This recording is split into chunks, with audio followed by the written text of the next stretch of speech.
भारत के नगरी में एक राजा था। राजा का छोटा भाई युवराज पद पर था।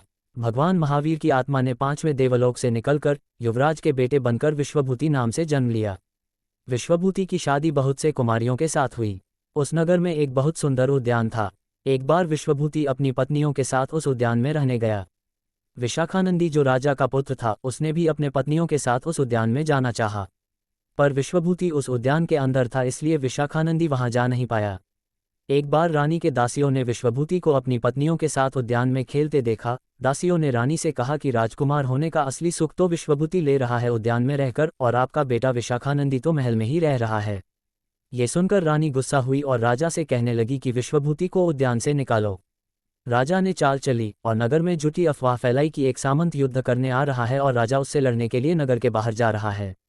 जब विश्वभूति ने यह बात सुनी तो वह खुद राजा के पास गया और उनसे कहा कि आपके बदले में जाऊंगा सामंत से लड़ाई करने। राजा तो यही चाहता था। विश्वभूति की पत्नियों ने उद्यान खाली किया और महल में आ गई, और विशाखानंदी अपनी पत्नियों के साथ उद्यान में रहने चला गया। जब विश्वभूति नगर के बाहर लड़ाई करने गया तो वहां उसे कोई नहीं मिला और वह वापस नगर में आके उद्यान में जाने लगा। तब सिपाहियों ने उसे उद्यान के अंदर जाने से रोका और कहा कि विशाखानंदी अपनी पत्नियों के साथ अंदर है। विश्वभूति इस चाल को समझ गया। उसको गुस्सा आया और गुस्से में उसने पेड़ को जोर से मारा, जिससे उसके सारे फल नीचे गिर गए।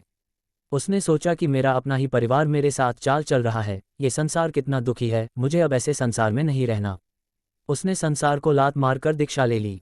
विश्वभूति मुनि ने बहुत तपस्या की, जिससे उनका शरीर बहुत दुबला हो गया।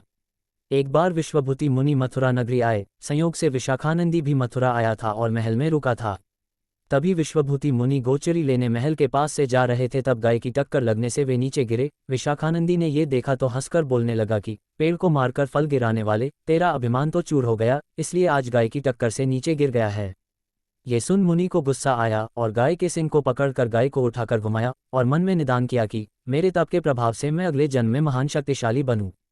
मुनि ने निदान का प्रायश्चित नहीं किया और मरकर 7वें देवलोक में गए।